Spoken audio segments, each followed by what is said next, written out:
অন্নপূর্ণা যোজনার টাকা না পেয়ে ইসলামপুর পৌরসভায় এসে বিক্ষোভ দেখালো মহিলারা। তাদের দাবি ফর্ম ফিল আপ করেও তারা টাকা পায়নি। এ বিষয়ে এদিন ইসলামপুর পৌরসভায় এসে বিক্ষোভ দেখান তারা। উল্লেখ্য, নতুন সরকার অন্নপূর্ণা যোজনা মহিলাদের মাসিক ৩,০০০ টাকা দেওয়ার ঘোষণা করে। সেই মোতাবেক চলতি মাসে দ্বিতীয় কিস্তির টাকা পায় উপভোক্তারা। তবে অনেকের টাকা না পাওয়ার ঘটনা সামনে আসে। এরপরে বিভিন্ন জায়গায় দেখা যায় বিক্ষোভ আন্দোলন। সেই মতন এদিন ইসলামপুরেও একই ছবি ধরা পড়ে।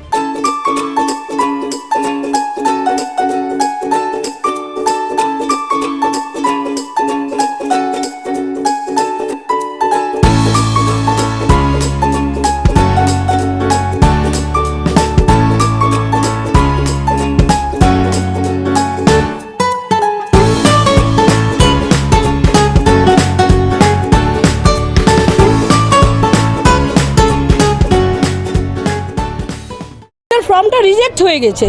কেন হলো? আমাদের কথা হলো কেন হলো, রিজেক্টটা কেন হলো? আমাদের কারণ বলুন, আমাদের কারণ দেখাতে হবে। অন্নপূর্ণা ভান্ডারের জন্য যেটা করা হয়েছিল ফর্ম ফিল আপ, আমরা অনলাইন অফলাইন দুটোই করেছি, তারপরেও রিজেক্ট। কেন রিজেক্টের কারণটা কি সেটা আমাদের জানাতে হবে। আর সরকার যেগুলো প্রতিশ্রুতি দিয়েছে যে প্রত্যেক মহিলা পাবে, ঠিক আছে, হ্যাঁ প্রত্যেক মহিলারা পাবে যোগ্য, তো সরকার ভেরিফাই করুক যে আমরা যোগ্য কিনা। যারা যোগ্য না সরকারি চাকরি করে, বড় লেভেলে চাকরি করে হাজবেন্ড, তার ওয়াইফ হয়ে যাচ্ছে, কিন্তু আমরা কেন পাচ্ছি না? আমরা কেন পাচ্ছি না? আমরা বলছি যে সরকার যেটা প্রতিশ্রুতি দিয়েছে সেটা যেন পূরণ করে। সরকারের প্রতিশ্রুতি সরকার পূরণ করতে হবে।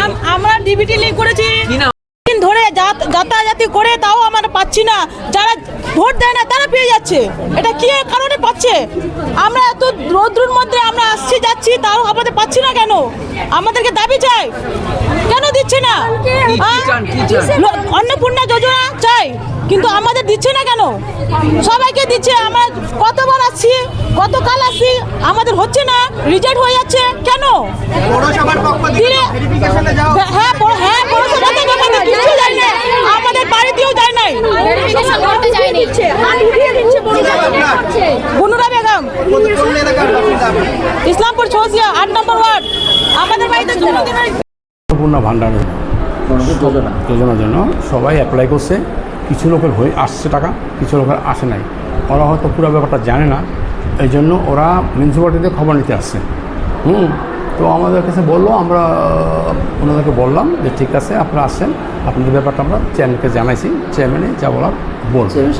চেয়ারম্যান সব আউট অফ স্টেশন আছে, উনি মিটিং আছে কলকাতায়।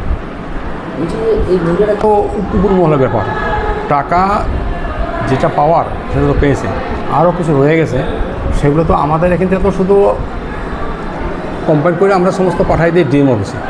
ডিএম ওখান থেকে পাঠাচ্ছে স্টেটে। কি হচ্ছে ব্যাপারটা ওনারাই বলতে পারবে, আমাদের কাছে কোনো নেই, কোনো নেই। ইসলামপুর থেকে দেবব্রত চক্রবর্তীর রিপোর্ট, কুলিক নিউজ।